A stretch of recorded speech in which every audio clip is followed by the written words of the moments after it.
बरोबर 1 महिन्यापूर्वी म्हणजे 15 मेला ज्येष्ठ नागरिकांचं दंत आरोग्य आणि दंतचिकित्सा याच्यावर डॉक्टर स्मिताताईंचं भाषण झालं होतं. त्यावेळेला त्यांनी पूर्वार्ध पूर्ण केला. आजच्या या कार्यक्रमामध्ये त्या आता सुरुवातीला तोच विषय घेऊन त्याचा उत्तरार्ध पूर्ण करतील आणि त्यानंतर डॉक्टर प्रतिभा ताई त्यांना जॉईन होतील आणि ज्याला FAQ म्हणतात, म्हणजे फ्रिक्वेंटली आस्क क्वेश्चन, नेहमी जे प्रश्न आपल्याला पडतात सर्वसाधारणपणे दातांच्या आरोग्याबद्दल किंवा उपचारांबद्दल, त्याची उत्तरं त्या दोघी मिळून आपल्याला देणार आहेत. स्मिताताई काय किंवा डॉक्टर प्रतिभाताई काय यांची आता ओळख करून देण्याचं काही कारणच नाही, त्याने आपल्याशी परिचित आहेत. प्रतिभाताईंनी 3 कार्यक्रम केलेत. स्मिताताईंचा हा दुसरा कार्यक्रम आहे आणि आपल्याला आता उगाच औपचारिकपणे त्यांचा परिचय काही करून द्यायचा नाहीये. स्मिताताईंना मी विनंती करतो की त्यांनी त्यांचा विषय मांडावा. आजचं लेक्चर जे आहे किंवा आजचं हे जे नॉलेज शेअरिंग आहे त्याचं एक छान त्याला 3 गोष्टी मी आणि स्वप्नील दादा काल बोलत होतो की एक म्हणजे मी इथे इंग्लंडमध्ये आहे, तुम्ही सगळे तिकडे आहात, हा एक वेगळा अनुभव या व्याख्यानाचा. दुसरं म्हणजे आपण आज वार बदललेला आहे, कारण बऱ्याच मंडळींनी असं म्हटलं होतं की रविवार जमत नाही, त्याच्यामुळे एक मंगळवारी किंवा आठवड्याच्या मध्यभागी ठेवून बघावं असं विनायक काकांनी सांगितल्यावर आम्ही तेही ठरवलं की ठीक आहे, यावेळेला मंगळवारी आपण करूया. आणि प्रतिभाताईंनी सुद्धा लगेच त्याला हो म्हटलं. डॉक्टर श्रीरंग आठवले पण आपल्याला जॉईन होणार होता, जो पण एक डेंटिस्ट आहे, पण मधला वेळ असल्यामुळे आठवड्याचा मधला आणि त्याला काही व्यवधानं होती, त्याच्यामुळे तो नाही जॉईन करू शकला, पण पुढच्या वेळेला तो येईल. आणि सर्वात महत्वाचं म्हणजे हा कार्यक्रम आपण अर्धा कार्यक्रम प्रश्नोत्तरांच्या स्वरूपात घ्यायचं ठरवलं होतं. त्याच्यासाठी आम्ही मंडळींकडनं, आपल्या कुटुंबातल्या मंडळींकडनं वेगवेगळे प्रश्न मागवले होते.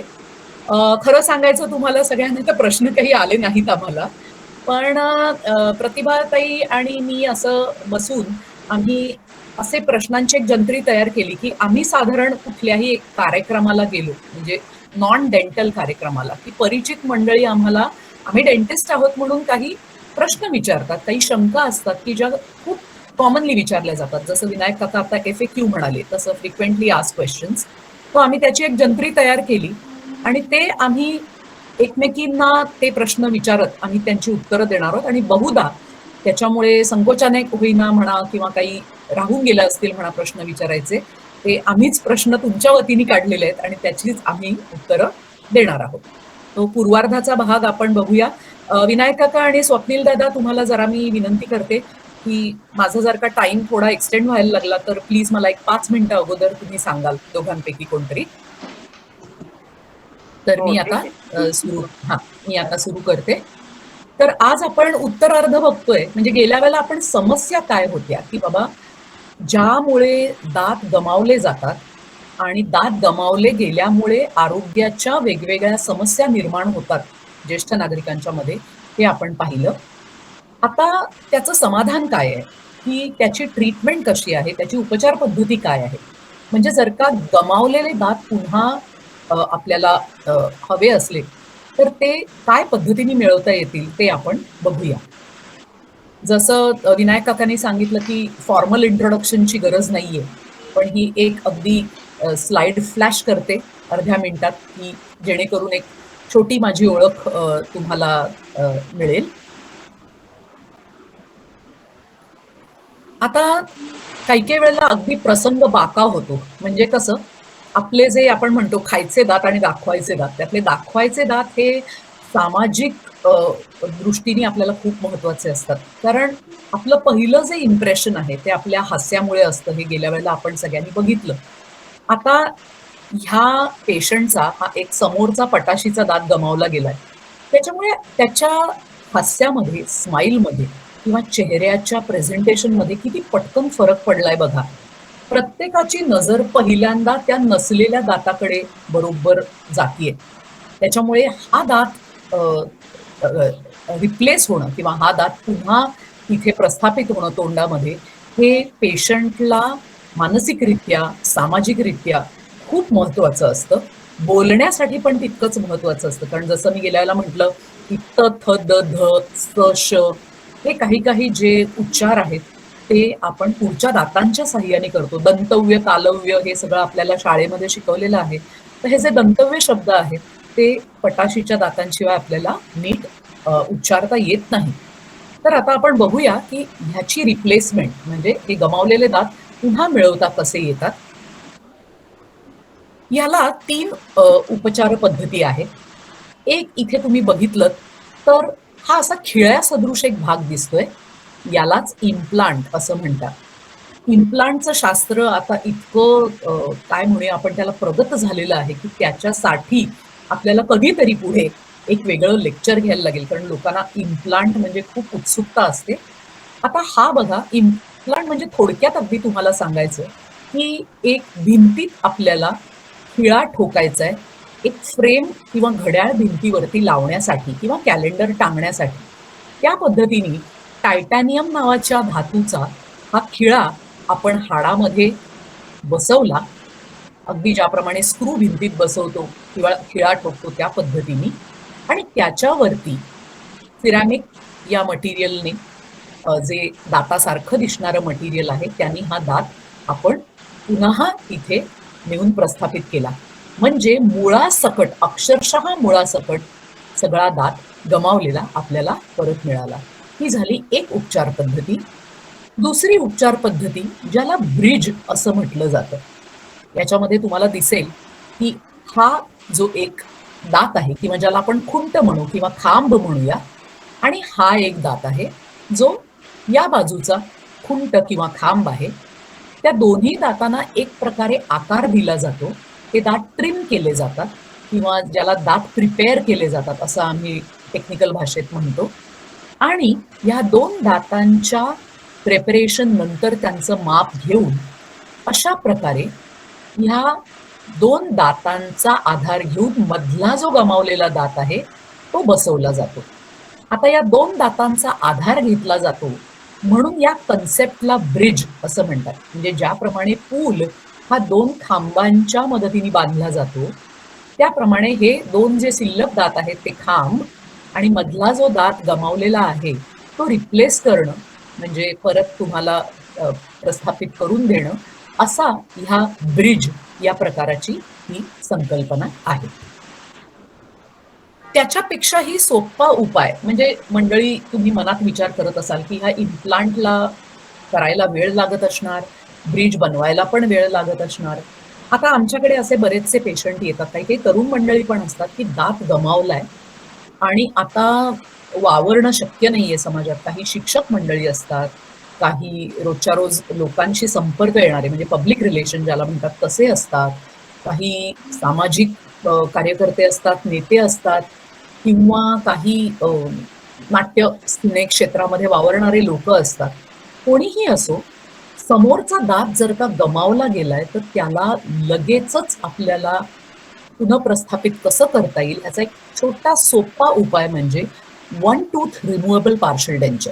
रिमूव्हेबल म्हणजे काढण्या घालण्याजोगं, पार्शल म्हणजे अंशतः जे पूर्ण नाहीये ते, आणि डेंचर म्हणजे कवळी. असं हे रिमूव्हेबल पार्शल डेंचर, ज्याचा हा प्लास्टिकचा भाग आहे जो इतर दातांचा आधार घेतो. त्याला इथे तुम्हाला 2 तारा दिसत आहेत. मागच्या दातांचा तारांच्या साह्याने, ज्याला आम्ही क्लास्प म्हणतो, त्याने आधार घेतला जातो आणि हा एक दात इथे रिप्लेस करता आला. ह्या पद्धतीचं जे डेंचर आहे किंवा ह्या पद्धतीची जी आंशिक कवळी आहे काढता घालता येण्याजोगी, ही कवळी जर का लॅबोरेटरीचा, डेंटल लॅबोरेटरीचा चांगला सपोर्ट असेल तर आम्ही अक्षरशः 24 तासात आम्ही ती पेशंटला बनवून देऊ शकतो. आणि त्यामुळे तात्पुरता का होईना पेशंटला एक लोकांना सामोरं जाण्यासाठी आत्मविश्वास मिळतो आणि त्यांचं बोलण्याचं किंवा हे जे समाजात वावरण्याचं काम जे आहे ते चालू होतं.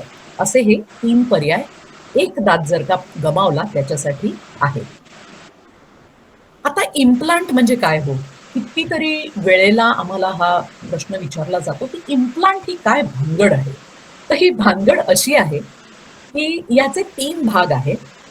याला इम्प्लांटचं रूट स्ट्रक्चर दाताचं असतं त्याप्रमाणे हे सबस्ट्रक्चर आहे इम्प्लांटचं. हा स्क्रू आहे टायटॅनियमचा, जो अशा पद्धतीने एका छोट्या शस्त्रक्रियेच्या साह्याने हाडामध्ये खोवला जातो. नंतर त्याला ॲबटमेंट हेड असं असतं. म्हणजे हा जो भाग आहे तो इम्प्लांटचा स्क्रू आणि वरची ही दातासारखी दिसणारी सिरॅमिकची कॅप ह्याच्यामधला हा ॲबटमेंट हेड हा दुवा असतो, एक फिक्स्चर असतं एक प्रकारचं. म्हणजे आता इथे बघा की हा इम्प्लांट घातला गेला हाडामध्ये, त्याच्यावरती हे ॲबटमेंट हेड म्हणजे हे जे सुप्रास्ट्रक्चर आहे ते घातलं गेलं आणि त्याच्यावरती हा जो एक आपला सिरॅमिक या मटेरियलचा अगदी दातासारखा दिसणारा दात हा घातला गेला.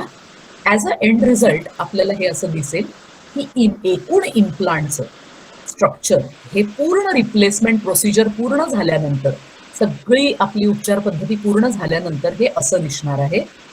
हा रूट स्ट्रक्चर आतला भाग इम्प्लांटचा. सॉरी, आपण जरा मागे जाऊया. हा इम्प्लांटचा हाडामध्ये रोवलेला भाग, हे ॲबटमेंट हेड आणि हा इम्प्लांटचा दाताचा भाग ज्याला आपण क्राऊन असं म्हणतो, कॅप असं म्हणतो. आता दुसरी समस्या म्हणजे मल्टिपल टीथ मिसिंग. स्वप्नील दादा, माझं बोलणं आणि स्क्रीन व्यवस्थित दिसतोय सर्वांना? हो, येतोय व्यवस्थित आहे. हो, ओके, ठीक आहे, थँक्यू. तर मल्टिपल टीथ मिसिंग म्हणजे बरेचसे दात गमावले गेलेत. याच्यात पुढचे दात गमावले गेले असतील, मागचे दात गमावले गेलेले असतील, पण बरेचदा असं आपल्याला दिसतं की हे जे मागचे दात आहेत हे गमावले तर पेशंटला विशेष काही लक्षात येत नाही. म्हणजे कसं होतं की पुढचे दात म्हणजे ज्याला मी परत एकदा दाखवायचे दात म्हणेन, ते दाखवायचे दात व्यवस्थित असतात. त्याच्यामुळे पेशंटला दात गेल्याची विशेष जाणीव होत नाही. अगदी जाणीव होत नाही असं मी म्हणणार नाही, कारण हे मागचे जे दात आहेत हे आपले खाण्याचे दात आहेत, ज्याला आपण च्युईंगसाठी म्हणजे अन्नाच्या चरवणासाठी, बारीक अन्नाचं पीठ करण्यासाठी आपण हे दात वापरत असतो. त्यामुळे तसं म्हटलं तर हे दात आपल्याला खूप खूप महत्वाचे आहेत. पण बरेचदा असं होतं की पुढचे दात असल्यानंतर मागचे दात गेलेले आहेत ह्याचं विविध कारणांनी त्याच्याकडे लक्ष नीट दिलं जात नाही. आणि अशा वेळेला मग आपल्याला काय काय उपचार पद्धती आहेत हे आपण बघूया. याच्यामध्ये सुद्धा जसं मी म्हटलं तसं मगाशी म्हटल्याप्रमाणे रिमूव्हेबल पार्शल डेंचर किंवा ज्याला ट्रीटमेंट पार्शल डेंचर म्हणतो, की एक आंशिक कवळी म्हणजे सगळे दात गमावलेले नाहीयेत, काहीच दात गमावलेले आहेत. जे दात गमावलेले आहेत तेवढेच दात फक्त रिप्लेस करून देणे किंवा पुनर्प्रस्थापित करून देणे, अशा पद्धतीची ही आंशिक कवळी असते. आता ही जी कवळी तुम्हाला दिसते याच्यात काही पुढचे दात नाहीयेत आणि काही मागचे दात नाहीयेत. ही जी कवळी आहे ह्याच्यामध्ये मागचे दात नाहीयेत, पण दोन्ही कवळीमध्ये तुम्हाला फरक आढळून येईल. याच्यामध्ये कुठल्याही प्रकारच्या तारा नाहीयेत आणि याच्यामध्ये मात्र तुम्हाला 2 तारा किंवा मेटलचा भाग हा दिसतो आहे, जो सपोर्टसाठी म्हणजे एक आधार घेण्यासाठी वापरला जातो. अशा पद्धतीचं ही आंशिक कवळी आहे, ज्याचे वेगवेगळे प्रकार मटेरियलच्या नुसार आम्ही विभागणी त्याची केलेली असते. असे वेगवेगळे प्रकार आता तुम्हाला उपलब्ध आहेत. याच्यात एक कास्ट पार्शल डेंचर नावाचं एक आंशिक कवळी असते. कास्ट पार्शल डेंचर म्हणजे चक्क कास्ट मेटल, ज्यांना मेटल कास्टिंग वगैरे विषयाचा परिचय असेल, की चक्क धातूची केलेली कवळी. ही जी धातूची कवळी असते ही बायोलॉजिकली ॲक्सेप्टेबल स्टेनलेस स्टील म्हणजे आपल्या शरीराला सेफ असेल असं स्टेनलेस स्टील जे असतं, त्या स्टेनलेस स्टीलची ह्याचा जो स्कॅफोल्डिंग म्हणूया आपण किंवा ह्याचा सांगाडा जो आहे तो असा ह्या मेटलचा बनलेला असतो. मेटलचा असण्याचा फायदा असा असतो की मेटल हे खराब होत नाही पटकन, ते स्वच्छ घासता धुता येतं. मेटल हे प्लास्टिकपेक्षा नक्कीच जास्ती मजबूत असतं, त्यामुळे हा सांगाडा कायम छान टिकून असतो. दुसरी गोष्ट, ते हलकं होतं. प्लास्टिक हे वजनाला म्हणजे आपण असं जेव्हा गमतीशीरपणे म्हणतो की 1 किलो कापूस आणि 1 किलो लोखंड ह्याच्यात जड काय, ही असं लहानपणी आपण एक कोडं घालायचो. तर कापूस जसा बल्की असतो तसं ॲक्रेलिक जे आहे, प्लास्टिक हे आहे, हे खूप बल्की असतं. म्हणजे ते खूप जागा व्यापतं तोंडातली. त्याच्यामुळे पेशंटला त्या कवळ्या विशेष कम्फर्टेबल वाटत नाहीत. स्टेनलेस स्टीलच्या ज्या या कवळ्या असतात, ह्या खूप कम्फर्टेबल वाटतात, कारण ह्या अतिशय हलक्या असतात वजनाला आणि तोंडामध्ये त्या अतिशय कमी जागा व्यापतात. सॉरी, परत मागे जाऊया. सो ही एक वरची कवळी आहे, ज्याचा सांगाडा स्केलेटन जो आहे तो मेटलचा आहे, किंवा ही एक खालची कवळी आहे, सांगाडा मेटलचा आहे. पण ह्याचा दृश्य जो भाग आहे, जो दिसणारा आहे, हे बघा, हा दिसणारा जो भाग आहे हा सगळा ॲक्रेलिकचा आहे. म्हणजे हा तुम्हाला दाताच्या रंगाचा दिसतो. हे जे मेटल आहे हे फार कमी किंवा अगदी नाही म्हटलं तरी चालेल, तोंडामध्ये दिसून येत नाही. अशा प्रकारे हे मेटल डेंचर किंवा कास्ट पार्शल डेंचर हा एक मार्ग मल्टिपल दात नसणे किंवा बरेचसे दात नसणे ह्याच्यासाठी आहे. आता इथे एक मजा बघा. हे जरा नवीन आलेलं मटेरियल आहे. आता रुळलंय म्हणा ते बऱ्यापैकी, पण ज्याला आम्ही फ्लेक्सिबल डेंचर म्हणतो. त्याला एक कमर्शियल नाव आहे वॉलप्लास्ट म्हणून किंवा ब्रिफ्लेक्स म्हणून बऱ्याचशा कंपन्या आहेत. पण त्याच्यासाठी मी कुठल्या कंपनीचं पर्टिक्युलरली नाव वापरत नाही. इथे आपण त्याला फ्लेक्सिबल डेंचर असं म्हणूया. हे इथे तुम्ही बघताय की हातामध्ये दाब दिल्यानंतर हे असं लवचिक आहे बघा मटेरियल. तर म्हणजे अगदी थोडक्यात मी तुम्हाला सांगायचं की मी नेहमी पेशंटला एक उदाहरण देते की नाडीचा पायजमा आणि इलॅस्टिक असलेला पायजमा ह्याच्यात जो फरक आहे तोच ही कुठल्याही प्रकारची तारा असलेली डेंचर्स, प्लास्टिकची असोत, मेटलची असोत, आणि हे एक फ्लेक्सिबल किंवा इलॅस्टिसिटी किंवा प्रत्यास्थता ज्याला आपण म्हणतो तसं असलेलं लवचिक डेंचर. या डेंचरचा फायदा असा असतो की ते एक अ, वेगळ्या प्रकारे त्याचा जो एक फिट असतो तो फिट अतिशय परिणामकारी पेशंटला वाटतो आणि एक प्रकारचा कॉन्फिडन्स येतो. एक प्रकारची अशी भावना येते की कवळी माझ्या तोंडात एक छानपैकी चपखलपणे बसलेली आहे. ही जी भावना आहे ही या फ्लेक्सिबल डेंचरमुळे येते. दुसरी गोष्ट, काही काही वेळेला कास्ट मेटलची जी डेंचर असतात किंवा ॲक्रेलिकची जी साध्या ॲक्रेलिकची डेंचर असतात, त्याच्यात धातूचे कॉम्पोनंट्स, तारा किंवा क्लास्प हे दिसतात. इथे तुम्हाला दिसेल की हे हिरडीच्या रंगाचेच क्लास्प जे आहेत हे इथे दिसतायत. त्याच्यामुळे तोंडामध्ये हे अजिबात दिसत नाहीये आणि दिसण्याच्या दृष्टीने आणि चपखल बसण्याच्या दृष्टीने फ्लेक्सिबल डेंचर हे अतिशय उजवं ठरतं आणि पेशंट्सना आवडतं सुद्धा. पण एक लक्षात असू द्या मंडळी, मेटल हे मेटल आहे आणि फ्लेक्सिबल डेंचरचं हे जे मटेरियल आहे ते शेवटी प्लास्टिक आहे. आणि प्लास्टिकचे जे दुर्गुण सगळे कवळीमध्ये असतात, ज्यासाठी मी तुम्हाला गेल्या वेळेला म्हटलं होतं की डेंचर हे एकदा बनवलं आणि कायमचं झालं असं होत नाही. डेंचरही खराब होतं तोंडामध्ये. ते प्लास्टिक आहे. त्याच्यामुळे त्याच्यामध्ये रोगजंतूंची वाढ होते किंवा त्याला स्टेन्स पडतात, डाग पडतात, वास यायला लागतो. फ्लेक्सिबल डेंचरही इलॅस्टिक जरी असलं, बाकी सगळं त्याचं छान असलं, तरी हे शेवटी एक प्रकारचं प्लास्टिकच आहे, पॉलिमर आहे. त्याच्यामुळे प्लास्टिकचे जे दुर्गुण आहेत ते या डेंचरमध्ये सुद्धा आहेत.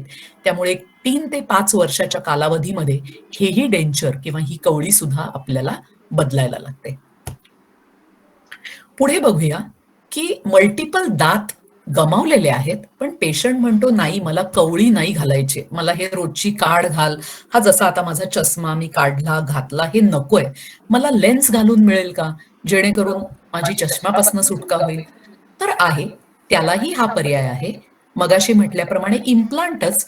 पण आता इथे बघा, 1, 2, 3, 4 हे 4 दात रिप्लेस करण्यासाठी 4 स्क्रू जबड्यामध्ये रोवले गेलेले आहेत टायटॅनियमचे आणि एका ब्रिजच्या साह्याने, म्हणजे हे वरचं त्याचं सुप्रास्ट्रक्चर ज्याला म्हणतो की वरचा त्याचा जो भाग आहे, वरचा जो त्याचा भाग आहे तो त्याच्यामध्ये आपण स्क्रूच्या साह्याने किंवा सिमेंटच्या साह्याने चक्क त्याच्यावर फिक्स करतो किंवा सिमेंट म्हटलं तर तो त्याच्या साह्याने इथे चिकटवतो.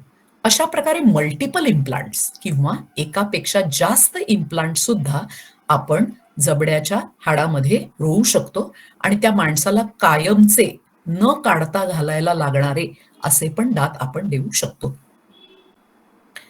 आता म्हणजे दातच नाहीये कुठल्याही प्रकारे, वरती आणि खालती एकही दात शिल्लक नाहीये. दुर्दैवाने पेशंट अशा वेळेला आमच्याकडे आला तर काय करायचं? तर त्याला कन्व्हेन्शनल कंप्लीट डेंचर, म्हणजे ही तुम्ही बघितली असेल की बऱ्याच लोकांची वरची खालची संपूर्ण दातांची कवळी असते. ही जे आहे ही खूप रूढ आहे ही पद्धत, त्याच्यामुळे आपल्यापैकी बऱ्याच लोकांनी ही बघितलेली असणार आहे. याच्यामध्ये सुद्धा आता बऱ्याच प्रकारची मटेरियल्स अवेलेबल आहेत, ज्यामुळे ही कवळी अ, वजनाला अतिशय हलकी होते.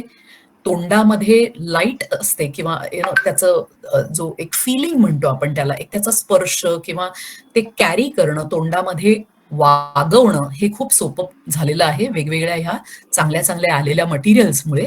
पण शेवटी जसं मी तुम्हाला म्हटलं तसं शेवटी ही सगळी जी मटेरियल आहेत ही प्लास्टिकची मटेरियल आहेत. त्यामुळे त्याला एक एक्सपायरी डेट आहे आणि ती 3 ते 5 वर्षाची एक्सपायरी डेट आपण विसरता कामा नये. पण मग एखाद्या व्यक्तीने असं म्हटलं की मला कवळी ही डुगडुगते, तोंडामध्ये हलते, कारण कवळी ही शेवटी स्नायूंचा तोल सांभाळणे तोंडाच्या आणि हाडाचं जे काही स्ट्रक्चर तोंडामध्ये बाकी असेल, जेवढं काही तुमचं दात गमावल्यानंतर जे उरलेलं हाड असेल, हिरड्या असतील, त्या सगळ्याच्या सपोर्टनी ती कवळी तोलली जाते एका प्रकारे. तो सगळा तोल त्याचा सांभाळला जातो. पण तो काही कारणाने पेशंटला तेवढा आत्मविश्वास नसेल किंवा खरोखरच काही लिमिटेशन्समुळे तो तोल सांभाळला जात नसेल. उदाहरणार्थ काही व्यक्तींची हाडं खूप झिजलेली असतात किंवा काही व्यक्तींना स्नायूंचा विशेष म्हणावा तसा आधार मिळत नाही कवळीचा तोल राखण्यासाठी. अशा लोकांना खरोखरच ही समस्या असते की नाही, कवळी तोंडामध्ये स्थिर राहत नाहीये. मग आता काय करायचं?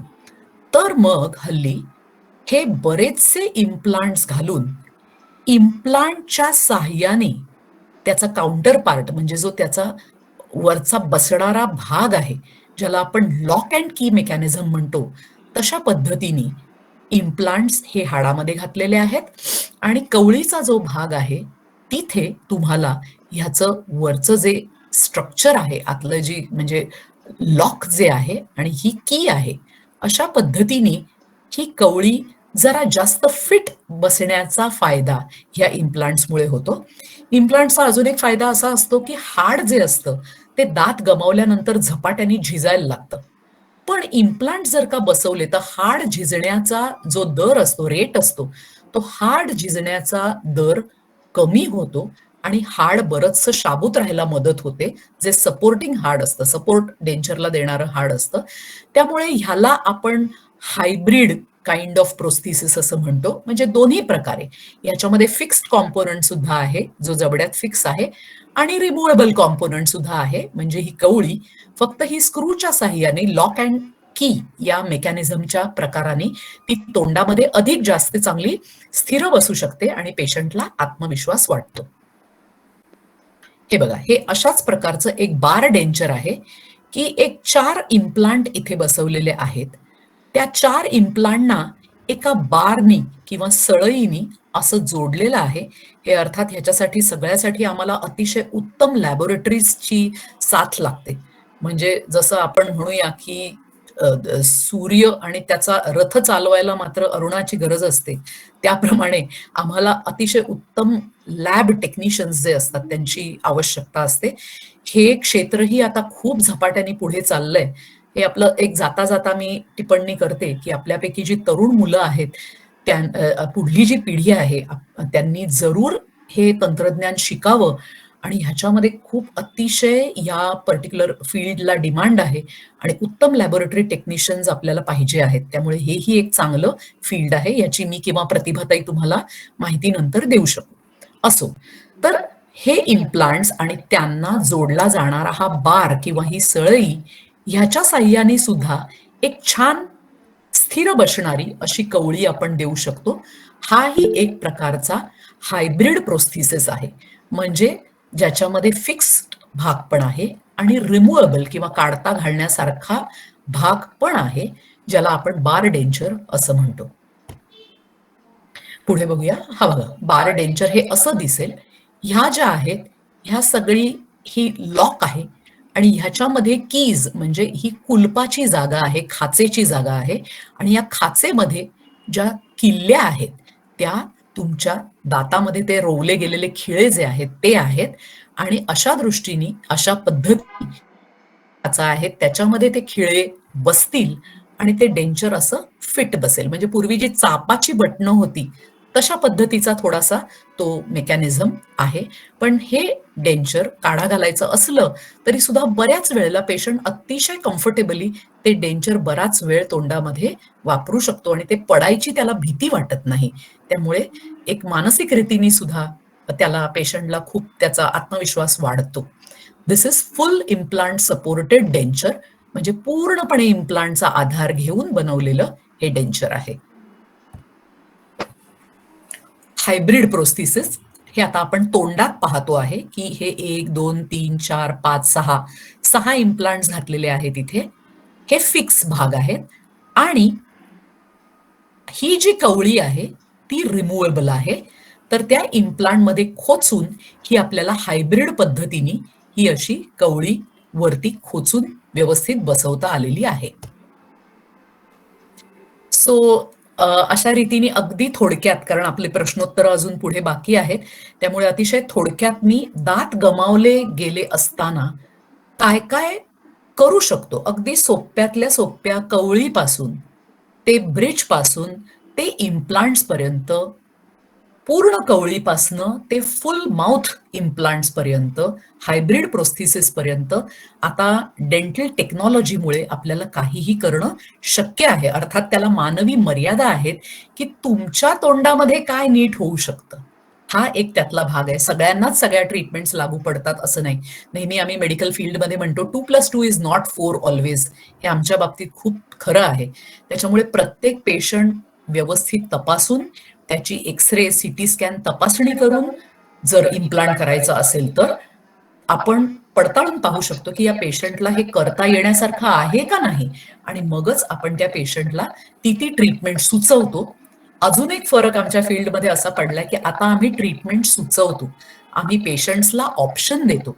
आणि ऑप्शन पेशंटनी स्वतःला काय बरं वाटेल, स्वतःच्या खिशाला काय परवडेल, कारण मी म्हटल्याप्रमाणे डेंटल ट्रीटमेंट ही महाग असते आणि ज्या टेक्नॉलॉजिकली सुपिरियर ट्रीटमेंट्स आहेत त्या अजून महाग आहेत सध्या तरी भारतात बऱ्यापैकी परवडणाऱ्या किमतीला आहेत.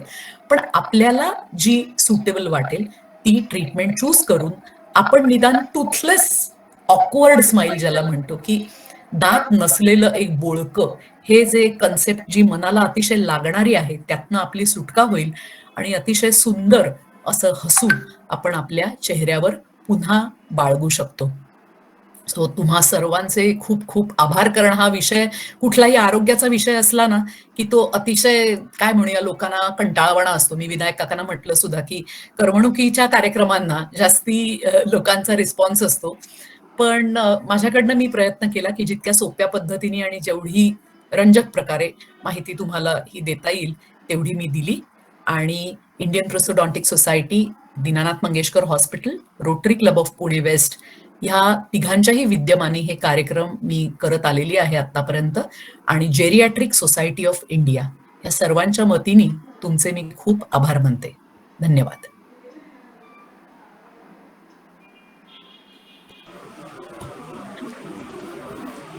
स्मिता, खूप छान झालंय. थँक्यू प्रतिभाताई. खूप छान एक्सप्लेन केलंस, खूपच चांगलं. म्हणजे अगदी अतिशय सामान्य लोकांना देखील कळू शकेल अशा पद्धतीने प्रोस्थोडॉन्टिस्ट सांगितलं गेलं. थँक्यू प्रतिभाताई. आणि ऍक्च्युली तुझं पहिलं जे काय होतं ते लास्ट टाइमच्या लेक्चरला मी नव्हते, म्हणजे मी शेवटी जॉईन झालेली होते.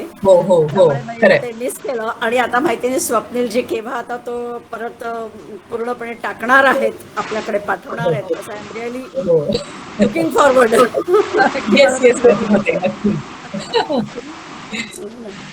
बरोबर. आपल्याकडे स्वप्नील दादा, आपण तुमच्या कार्यक्रमाला सुरुवात करायची आहे का? हो, करूयात. एक श्रीकांत काकांनी प्रश्न विचारलाय चॅट मध्ये. Very good. मी वाचून दाखवतो. Implant hybrid therapy What age do you recommend? Is Swapnil it okay दादा, for elderly group? मला तुमचं नीट स्वप्नील दादा, सॉरी फॉर इंटरप्टिंग, मला नीट तुमचं ऐकायला येत नाहीये. ओके, श्रीकांत आता येते? हा, श्रीकांत आता काकाने येतंय. चॅट मध्ये प्रश्न विचारलाय, मी तो वाचून दाखवतो तुम्हाला. हा हा for implant hydraulic therapy, up हा. to what age do you recommend? Is it okay for elderly group?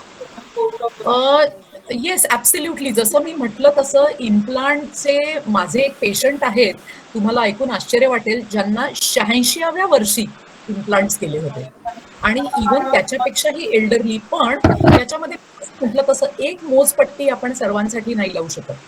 म्हणजे कसं आहे की आता एखादा वयोवृद्ध माणूस आहे, त्याचा जबड्याची हाडं अतिशय बळकट आहेत. काही काही लोक आपल्या आधीच्या पिढीतले खरोखर मी म्हणेन की ते सुदैवी आरोग्याच्या दृष्टीने, की त्यांना त्यांची हाडं बळकट असतात, त्यांना इतर डायबिटीज, ब्लड प्रेशर, ऑस्टिओपोरोसिस असले कुठलेही आजार नसतात, ज्यांची अंगकाठी आणि एकूण शारीरिक चण चांगली असते.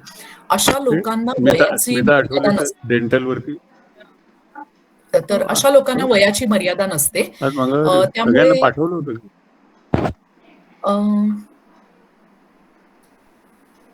सांगू पुढे. तर अशा लोकांना वयाची मर्यादा नसते. आपण कुठल्याही वयापर्यंत ते करू शकतो. ह्याच्या उलट काही काही 60चे पण लोक असतात की ज्यांची हाडं प्रचंड झिजली आहेत, ज्यांना सिव्हिअर डायबिटीस आहेच, ज्यांना ब्लड प्रेशरचा त्रास आहे, ऑस्टिओपोरोसिस म्हणजे हाड झिजणे ही प्रक्रिया खूपच पुढे गेलेली आहे. ह्या लोकांना आपण हे नाही करू शकत. त्याच्यामुळे जसं मी म्हटलं तसं की माणसाचं वय हा एकच क्रायटेरिया नाहीये त्याच्यासाठी. तुमची शारीरिक एकूण हे कशी आहे, नंतर हाड जे उरलेलं आहे तोंडामध्ये त्याची रचना किंवा त्याचं किती शिल्लक आहे, ते किती हेल्दी आहे हे, आणि एकूण तुम्हाला किती आजार आहेत याच्यावरती शेवटी तुमचे इम्प्लांट होऊ शकतात की नाही हे आम्ही ठरवतो. काही वेळेला आम्ही तुमच्या फिजिशियनचा पण सल्ला घेतो की तुमचे जे फॅमिली फिजिशियन किंवा दुसरे कोणी जे फिजिशियन असतील त्यांना पण आम्ही विचारतो की बाबा ह्यांची शारीरिक क्षमता चांगली आहे का. कारण ट्रीटमेंट जशी सक्सेसफुल व्हावी अशी तुमची इच्छा असते, तशी आमची पण इच्छा असते. त्याच्यामुळे आम्ही हे सगळं खूप पडताळून तपासून मगच करतो. तर तुमचा सिक्वेन्स तुम्ही कंटिन्यू करा, प्रतिभाताई. आणि हो, चालेल. प्रतिभाताई, प्रतिभाताई तुम्ही म्यूटवर आहात. डायबेटिक पेशंट असेल हा तर इम्प्लांट, डायबेटिक म्हणा किंवा कार्डियक पेशंट, हो हो, तर त्यावेळेला इम्प्लांट करणं हे तुम्ही कसं रेकमेंड करता? ऍक्च्युली असं आहे प्रतिभाताई, काही वेळेला असं होतं की पेशंटला इम्प्लांट हवाच असतो. जसं मी म्हटलं की प्रोफेशन एखाद्याचं खूप डिमांडिंग आहे, किंवा काही लोकांना काही शारीरिक व्यथा आहेत, इरिटेबल बॉवेल सिंड्रोम किंवा बाकी काही कॉम्प्लिकेशन्स आहेत की बाबा आता हाड झिजलंय पण तरी सुद्धा इम्प्लांट्स लागणार आहेत किंवा काय. तर या वेळेला नक्कीच आम्ही फिजिशियनचा सल्ला अगोदर घेतो आणि ह्या सगळे पॅरामीटर्स ज्याला आपण म्हणतो ना, ब्लड शुगर लेवल किंवा कार्डियक इतर ह्याचे कसे आहेत हे बघूनच आम्ही पेशंटला सल्ला देतो की इम्प्लांट करावा की नाही. किंवा काही असं असतं पेशंटच खूप हातघाईला आलेला असतो की मला इम्प्लांट करायचं आहे, मग अशा वेळेला त्याचे इम्प्लांट फेलही कसा होऊ शकेल हेही तितक्याच प्रांजळपणे आम्ही पेशंटला सांगतो की बाबा तुला पाहिजे इम्प्लांट, पण या गोष्टीमुळे तो फेल होऊ शकतो, तो शरीरात आत्मसात केला जाणार नाही, तो फेल होऊ शकेल, हेही तितक्याच प्रांजळपणे सांगणं गरजेचं आहे. आणि मग तो पेशंटचा चॉईस असू शकतो. पण जिथे आणि काही वेळेला तर अगदी एक पाऊल पुढे, म्हणजे मी पेशंटना सांगते की तुम्हाला करायचं असेल पण हे होणार नाहीये, तर पाहिजे तर माझ्याकडनं होणार नाही, तुम्ही दुसऱ्या कोणाकडनं करायचं असेल तर करून घ्या, पण मी हे करणार नाही. जे आपल्याला पटत नाही ते आपण नाही करायचं. पुष्कळदा रूट कॅनल ट्रीटमेंट केली जाते जेव्हा दात किडतो. दाताची कीड जेव्हा खूप मुळापर्यंत गेलेली असते, की जेव्हा नुसतं फिलिंग करून चालत नाही किंवा थोडासा ब्रेक झालेला पण असतो, तर अशा वेळेला आणि कीड जेव्हा मुळापर्यंत गेलेली असते तेव्हा आवर्जून रूट कॅनल ट्रीटमेंट म्हणजे दाताची मुळं साफ करून मग त्याच्यामध्ये फिल केलं जातं. तर रूट कॅनल केल्यानंतर काही पेशंट्स विचारतात की बुवा आता ह्याच्यावरती पुन्हा कॅप करणं आवश्यक आहे का? हो, तर याच्याविषयी असं आहे प्रतिभाताई, की दरवेळेला आपण सांगतोच लोकांना, की रूट कनाल नंतर कॅप का करा. तर मी अतिशय सोपं उदाहरण देते, की रूट कनाल नंतर दात जरी शिल्लक राहिला, तरी तो खडूप्रमाणे ठिसूळ झालेला असतो. इट बिकम्स म्हणजे ब्रिटल. Very brittle. त्याच्यावरती जर का प्रेशर आलं, म्हणजे आता आपण कितीही लोकांना सांगितलं तरी असं काही सगळे लोक कायम जपून जपून खाऊ शकत नाही. समजा काही चणे खाण्यात आले, काही दुसरं काही कडक खाण्यात आलं, अनवधानाने होतं, पेशंट काही मुद्दाम करत नाही, अनवधानाने होतं, तर हा जो तोंडातला सो कॉल्ड खडू असतो त्याच्यावरती ताण येतो, त्याच्यावरती भार येतो आणि खडू ज्याप्रमाणे फुटतो किंवा तुटतो त्याप्रमाणे हा रूट कनाल केलेला दात तुटू शकतो, फ्रॅक्चर होऊ शकतो किंवा पूर्णपणे कोलॅप्स होऊ शकतो. याच्यासाठी हे जे रूट कनाल केलेले दात आहेत त्याच्यावर 100% कॅप करून घ्यावी, कारण ही कॅप हे हेल्मेट आहे त्या दाताचं. ज्याप्रमाणे आपण आपल्या डोक्याचं जसं प्रोटेक्शन आपण करतो त्याप्रमाणे हे त्या दाताचं हेल्मेट आहे. त्यामुळे रूट कनाल केलेल्या दाताला ऍज अ रूल कॅप करून घ्यायची आहे, नाहीतर थोडे दिवसांनी तो दात तुटून जाईल, खराब होईल आणि मग त्या रूट कनाल करण्याला तरी काय अर्थ राहिला. त्याच्यामुळे कॅप करणं पैसे वाया अगदी. त्याच्यामुळे हे करणं अगदी आवश्यक आहे 100%. कॅप करावी. स्मिता जसं सांगितलं की डेंचर्स वगैरे हे एकच दात निघाला वगैरे, तर आपण पुन्हा आता करू शकतो. अशाच्यात ही जी इमिजिएट डेंचर जो आहे, म्हणजे आपण जेव्हा कोल्ड क्युअरने बनवतो आणि 2 तासात देऊ शकतो, अगदी अगदी अगदी. तर त्याच्याबद्दल सांग ना. हा, ऍक्च्युली अशा केसेस ना प्रतिभाताई मला बरेचदा दीनानाथ मंगेशकर हॉस्पिटलमध्ये येतात, कारण ट्रॉमाचा पेशंट असतो. म्हणजे पेशंट पडलाय, तोंडावर आपटलाय, काही टिपिकल वाहनांचे ऍक्सिडेंट्स आहेत किंवा तरुण मुलं आहेत त्यांना होणारे हे जे ऍक्सिडेंट्स आहेत त्याच्यामध्ये येतात एकतर मंडळी, किंवा असं असतं की एक मिनिट, हे काहीतरी माझ्याकडनं बटन दाबलं गेलं का? ओके.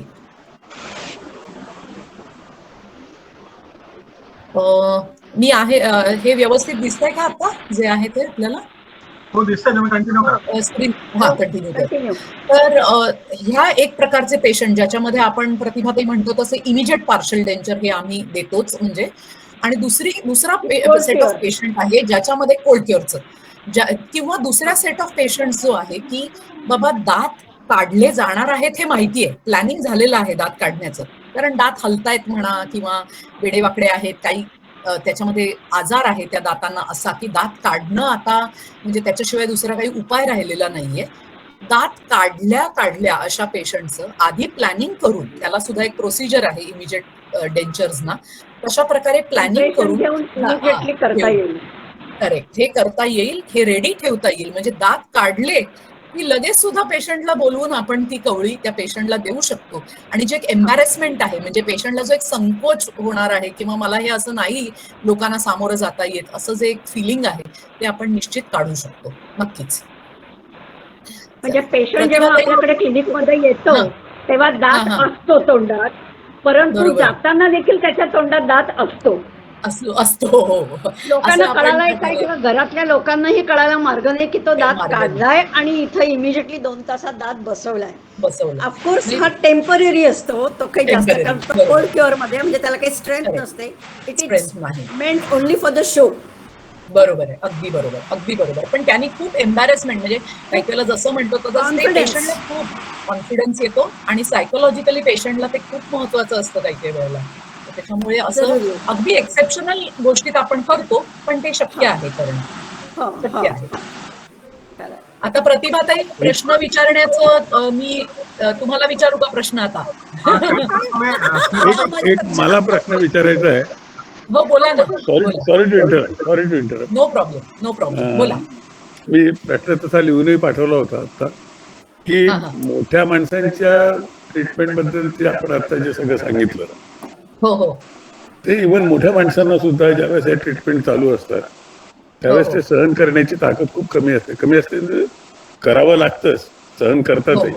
पण ज्यावेळेस लहान मुलांच्या बाबतीत आणि पर्टिक्युलरली आजकाल खूप गोड खाण्यामुळे म्हणा किंवा चॉकलेट वगैरे अशा याच्यामुळे लहान मुलांचे दात सुद्धा मोठ्या माणसांच्या इतकेच ते किडतात म्हणा किंवा डॅमेज होतात. त्यांना ज्यावेळेस अशा प्रकारची ट्रीटमेंट द्यायची असते त्यावेळेस काय उपाययोजना करावी लागते, कारण त्यांची सहनशक्ती ही कमी असते. एक दात नुसतं आपण तोंड उघडा जबडा उघडून तुम्ही रूट कॅनल ज्यावेळेस करता त्यावेळेस मोठ्या माणसानं सुद्धा तो तेवढा पुरता जबडा उघडून ठेवणं अवघड जातो. लहान मुलांना तर ते खूपच अवघड जात असेल, म्हणजे मला त्याची कल्पना नाही. पण मग अशा वेळेस तुम्ही कोणत्या प्रकारची उपाययोजना करता की लहान मुलांना कमीत कमी त्रास होऊन पण ही सगळी प्रकारची अशा प्रकारची ट्रीटमेंट तुम्ही देऊ शकतो. ह्याच्यात असं आहे काका, हे तर आम्ही दीनानाथ हॉस्पिटलमध्ये अगदी रेग्युलरली करतो. अर्थात मी पीडियाट्रिक डेंटिस्ट नाहीये, म्हणजे मी लहान मुलांच्या दातातली तज्ज्ञ नाहीये. पण आम्ही काय करतो हे मी तुम्हाला सांगू शकते की काही वेळेला ही जी मुलं असतात ही कोऑपरेट करत नाहीत आणि हे अगदी समजण्यासारखं आहे, कारण भीती वाटते त्यांना, अगदी अनकोऑपरेटिव्ह असतात किंवा रडतात, गोंधळ घालतात.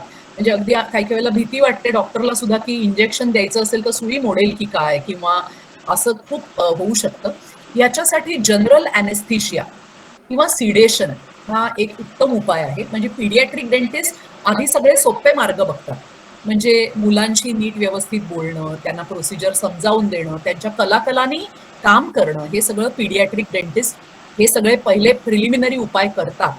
पण अगदी नाहीच झालं आणि ट्रीटमेंट खूप क्लिष्ट असेल तर मात्र अंडर जनरल ॲनेस्थीशिया म्हणजे भूल देऊन किंवा सिडेशन देऊन, म्हणजे थोडंसं असं झोपेप्रमाणे एक इफेक्ट आणून मूल कोऑपरेटिव्ह अवस्थेत आलं की त्याची ट्रीटमेंट आपण करू शकतो. पण हे ब्रह्मास्त्र झालं, म्हणजे अगदी रामबाण झाला हा. अगदी आपण ते मूल अगदी ऐकतच नाहीये पण दाताची ट्रीटमेंट खूप महत्वाची आहे असं जर का असेल तर जनरल ॲनेस्थीशिया किंवा सिडेशनच्या साह्याने आपण ही ट्रीटमेंट पूर्णपणे प्लॅन करून करू शकतो मुलांसाठी. प्रतिभाताई, तुम्ही काय सांगाल? एक्झॅक्टली, कारण जेव्हा दाताची ट्रीटमेंट करणं आवश्यक आहे तेव्हा साधारणपणे तर 90-95% कन्व्हिन्स करून पेशंटला सांगून आईवडिलांना समजवून, कारण याच्यामध्ये बरेचदा होतं कसं, मुलांच्या पेक्षा आईवडिलांची एन्झायटी जास्ती असते. बरोबर. काउन्सिलिंग करणं आवश्यक असतं, त्यांना समजावणं आणि मग मुलांना समजावणं. याच्यामध्ये 95% कॉपरेट करतात आणि लोकल ॲनेस्थेशिया देऊनही हे होऊ शकतं. अगदी काही ह्याच्या केसेसमध्ये अंडर जनरल ॲनेस्थेशिया काम करावं लागतं, पण ते केलं जातं. म्हणजे बरोबर, असं काही. बरोबर. आपल्याला अजून एक क्वेश्चन आलेला श्रीनिवास आठवले यांनी विचारलंय, वय वाढल्यानंतर कवळी बसवायला त्रास होतो तर कोणत्या वयामध्ये कवळी बसवावी? खरं सांगू का, कवळी बसवण्याची वेळ कोणावर येऊच नये असं मी म्हणेन. म्हणजे माझं जरी क्षेत्र कवळीचं असलं तरी मी असं म्हणेन की हल्ली तर आम्ही असं करतो की एक दात जरी वाचवण्यासारखा असेल तरी तो एक दात सुद्धा आम्ही वाचवतो. त्यामुळे काही लोक मला असं म्हणतात की आता नाहीतरी माझे हे किडलेच आहेत ना, सगळे दात काढून टाका आणि कवळी बसवा, म्हणजे मी आत्ताच्या वयामध्ये मला ती चांगली बसेल, म्हातारपणी कवळी केली तर बसत नाही. असं नाहीये. जेव्हा तुम्ही चांगल्या वयात असता, म्हणजे काही वेळेला आता मी हे उदाहरण देते आणि मला ही खूप वाईट वाटलेली गोष्ट आहे. माझ्या 3 मावशांना 40व्या वर्षीच कवळी केली, म्हणजे ही पूर्वीची गोष्ट आहे. जेव्हा ते सांगत असत की नाही आता दात खराब झाले ना, काढून टाका आणि सगळे दात लावून टाका. ठीक आहे, 40च्या त्या बाईला ती कवळी व्यवस्थित बसली. पण हीच बाई जेव्हा 60ला 70ला किंवा 80 वर्षाची झाली तेव्हा हाडं इतकी शिजून गेलेली होती. दाताचा हा कार्यकारण भाव आहे, दात असेल तर हाड असेल, दात गेले की हाड जाणार आहे, झिजणार आहे. त्याच्यामुळे काहीही करून कुठल्याही वयामध्ये जितके जमेल तितके दात शाबूत ठेवा, वाचवा त्यांना. आणि मग दुर्दैवाने काही दात खराब झाले आणि काढायला लागले तरी उरलेल्या दातांच्या साह्याने आधी आंशिक कवळी बसवा, ज्याला आपण रिमुवेबल पार्शल डेंचर म्हणतो, असं आपण करू शकतो. आणि अगदीच नाईलाज झाला तरच सगळे दात काढायचा आजकाल आम्ही सल्ला देतो. त्याला आता वयाचं आम्ही हे ठेवलेलं नाहीये. चांगल्या वयात कवळी चांगली होते म्हणजे काय, त्या वेळेला ती चांगली बसते. पण तुमचं सबसिक्वेंटली जसं वय वाढत जातं, हाड झिजत जातं, तसं मग ती कवळी तुम्हाला बसणार नसते आणि आयुष्यभर तुम्हाला एक कवळी पुरणार नाहीये. तुम्हाला दर 3 ते 5 वर्षांनी एक कवळी करायची. त्यामुळे हे हाड जसं झिजत जाईल तसं कवळी बसणं अशक्य होऊन जाईल. त्याच्यामुळे आम्ही नेहमी सांगतो की वय नसतं, दात वाचवा पहिली गोष्ट. म्हणजे जे कवळी करायला वय प्रिव्हेंटिव्ह इज नसतं. बेटर दॅन क्युअर, तसा प्रकार की स्टिचिंग टाइम, वस्त्र Absolutely. फाटायच्या आधी एकच टाका घाला आणि तो दात वाचवायचा प्रयत्न करा. प्रयत्न करा. अगदी किडलाय बरोबर. तर रूट कॅनल करा, कॅप करा त्याच्यावरती. हो. समजा यंग एज असेल, बोन लॉस खूप झाला असेल तर तुम्ही बोन ग्राफ्टिंग करून घ्या. परंतु या बरोबर. सगळ्याला म्हणजे तुम्ही विचार करून केला पाहिजे ही ट्रीटमेंट, ही बरोबर. आवश्यक आहे. अगदी बरोबर. अगदी बरोबर. मॅडम, दुसरा एक प्रश्न असा होता की समजा काही ऍक्सिडेंटमुळे किंवा कशामुळे खालच्या आणि वरच्या दातांची अलाइनमेंट बरोबर नसते, म्हणजे पुढे दात पुढे आल्यामुळे म्हणा किंवा कशामुळे, त्यावेळेस दातांची अलाइनमेंट बरोबर असल्यामुळे काही दात झिजतात, म्हणजे असे साईडला किंवा असे थोडेसे असे झिजल्यासारखे होतात. दात चांगला असतो, त्याला कीड लागलेली नसते आणि दाताची कंडिशन सुद्धा चांगली असते, पण ते जे झिजलेले जे हे आहेत ते रिकन्स्ट्रक्ट करण्याची काही सोय असते का? हो, दातांचं रिकन्स्ट्रक्शन आपण नक्कीच करू शकतो. आजकाल या सगळी म्हणजे ही ट्रीटमेंट खूप क्लिष्ट आहे, पण त्याला फुल माउथ रिहॅबिलिटेशन म्हणजे चक्क तोंडाचं पुनर्वसन ही एक चिकित्सा पद्धती आता डेंटिस्ट्रीमध्ये अगदी रूढ आहे, ज्याच्यामध्ये जे दात किडलेले, झिजलेले म्हणजे तुटलेले पण नसतील, पण ज्या काही अवस्थेमध्ये असतील त्यांचं अशा रीतीने रिहॅबिलिटेशन किंवा रिपेअरिंग म्हणा, रिस्टोरेशन म्हणा, पुनर्वसन अशा पद्धतीने केलं जातं की ते दात इतर दातांशी सुसंगत व्हावेत आणि सगळेच दात आणि दोन्हीही जबडे वरचे खालचे एकमेकांशी सुसंगत असावेत, जेणेकरून गेल्या वेळेला ज्यांनी लेक्चर अटेंड केलं होतं की इथे एक बिजागरी सांधा आहे, टेम्पोरोमॅन्डिब्युलर जॉईंट नावाचा, तर हे दोन्ही जबडे, आपले दात आणि बिजागरी सांधा ह्यांच्यात अतिशय सुंदर बॅलन्स निर्माण व्हावा अशा पद्धतीने आपण ती ट्रीटमेंट करतो. त्याच्यामुळे झिजलेले असोत, किडलेले असोत, तुटलेले असोत, काहीही कुठल्याही लेवलला तो दात असेल तरी त्याला त्याच्या मूळ पदाला आणायचं हे आता शक्य आहे आणि ते आम्ही अगदी रुटीनली करतो. मला एक प्रश्न विचारायचा होता अजून. विचार. बऱ्याच वेळेला असं होतं की हिरड्यांमध्ये पू होतो, याचे काय कारण असू शकतात आणि याच्यावर प्रिव्हेंटिव्ह मेजर काही असतात का? प्रतिभाताई, आपण ह्याच्यावर बोललो होतो, तुम्ही सांगू शकाल का ह्याच्याविषयी?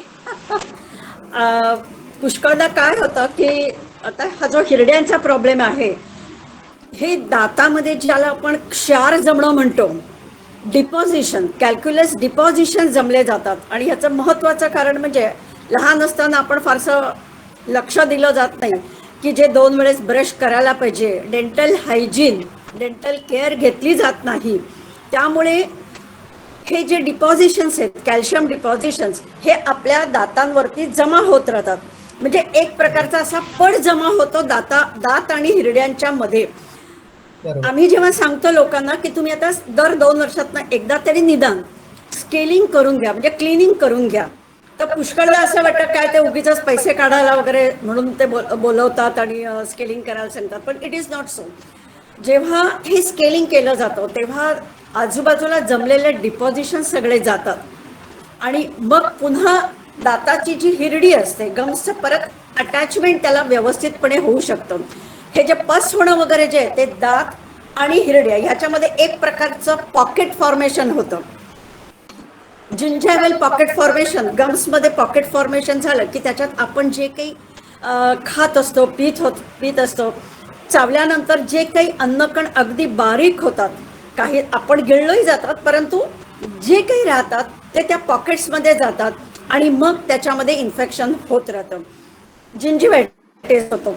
त्याच्यामुळे एस्पेशली हे क्षार कशामुळे होतात तर जर ब्रश केलं नाही तर आपण जेव्हा जेवतो, खातो, नेहमी सांगण्यात येतं की तुम्ही दात साफ करा, पण जर दात साफ नाही केले गेले तर दातावरती एक प्रकारचं कोटिंग जमा होतं, म्हणजे प्लाग, डेंटल प्लाग आमच्या भाषेत.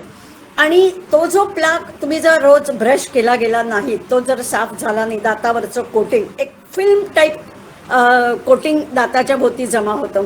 ते जर साफ झालं नाही तर आपल्या तोंडात म्हणजे आपल्या लाळेमध्ये ऑर्गॅनिक आणि इनऑर्गॅनिक सबस्टन्सेस असतात की जे लाळेच्या बरोबर येत असतात. ह्याच्यातले जे इनऑर्गॅनिक सबस्टन्सेस असतात हे त्या डेंटल प्लागवर म्हणजे तिची एक फिल्म टाईप तयार झालेली असते त्याच्यावरती डिपॉझिट होतात कारण ते साफ झालेलं नसतात. म्हणून हे जेव्हा डिपॉझिशन्स होतात आणि हे आपण क्लीन नाही झालं तर दिवसेंदिवस वाढत जातात. हे एक तुम्ही म्हणा ना एक विश सर्कल टाईप असतं. म्हणजे डिपॉझिशन्स होतात, हिरडी तुमची खालती उतरते, पॉकेट फॉर्मेशन होतं, पुन्हा तुम्ही खाता, पुन्हा डिपॉझिशन्स होतात, पुन्हा त्या पॉकेट फॉर्मेशनमध्ये पुन्हा तुमचे हे जमतात. होतं कसं ड्युरिंग धिस प्रोसेस त्या हिरड्या कमजोर होतात आणि मग पस फॉर्मेशन याचा अर्थ काय ते इन्फेक्शन होणं, हिरड्या सुजतात, पस येणं म्हणा किंवा ब्लिडिंग होणं. पुष्कळदा तुम्ही जेव्हा ब्रश करता किंवा अगदी साधं सांगते तोंडाने असं सफरचंद खाता किंवा केळं खाता त्यावेळेला देखील हिरड्यातनं तुमच्या रक्त येऊ शकतं. तर हे सगळे हिरड्यांचेच रोग आहेत. याचं एक महत्त्वाचं कारण म्हणजे कॅल्क्युलस डिपॉझिशन्स की जे दाताच्या भोवती तयार झालेले असतात की ज्याच्यासाठी आम्ही रेकमेंड करत असतो तुम्ही रेग्युलर दर 2 वर्षातनं तरी एकदा तुमचे ब्रश दात स्केलिंग करून घ्या. ब्रश नुसता 2 वेळेस करून उपयोग होत नाही. याचं कारण नॅचरल कंडिशनमध्ये पण दातांच्या मध्ये गॅप्स असतात. या गॅप्समधनं पण तुमचे फूड पार्टिकल्स जमा होत राहतात आणि मग स्केलिंग फार आवश्यक आहे. दुसरी गोष्ट पुष्कळदा कॉन्स्टिपेशनचा त्रास असतो. आता हा जो कॉन्स्टिपेशनचा जो प्रॉब्लेम आहे तो देखील जर समजा तुमचे 2-4 दाढा नसतील, दात तर ओके, पण जर दाढा नसतील की हे जे मोलर्स आहेत ह्या ज्या दाढा आहेत हे चावण्यासाठी म्हणून आवश्यक असतात. आम्ही जेव्हा सांगतो आता स्मिताताईने जे सांगितलं की नाही दात काढल्यानंतर एक दात जरी काढला तरी तो बसवा. बसवण्याची जो ॲडवाईस आहे तो एवढ्यासाठीच दिला जातो की त्यामुळे तुम्ही पुन्हा पूर्वीसारखं चावू शकतात.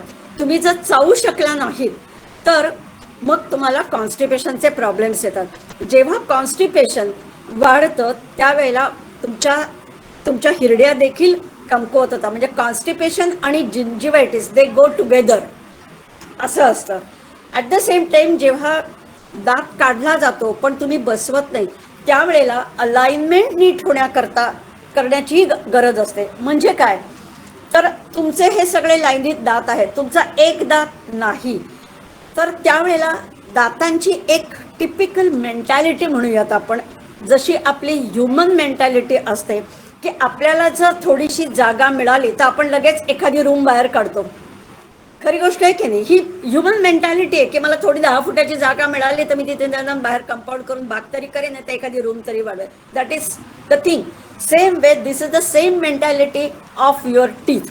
ही डेंटल मेंटॅलिटी आहे. काय तर दात एक नसेल तर त्याच्या आजूबाजूचे जे 2 दात असतात हे दोन्ही दात they try to tilt and they try to fill the gap. During the process हे दोन्ही दात तुमचे हलतात कारण त्या तिरके होतात, ते टिल्ट होतात, तिरके होतात आणि ह्याच्यामध्ये देखील तुमचे दात हलायला सुरुवात होते. अजून एक गोष्ट, तुमचा जेव्हा समजा खालचा एक दात नसेल आणि तुम्ही तो बसवला नाही तर जसं त्याच्या शेजारचे 2 दात तुम्हाला ते हलतात त्याचप्रमाणे त्याचा जो अँटॅगोनिस्ट वरचा जो दात असतो तो देखील त्याला जागा मिळते म्हणून तो वरनं उतरून खालती येतो.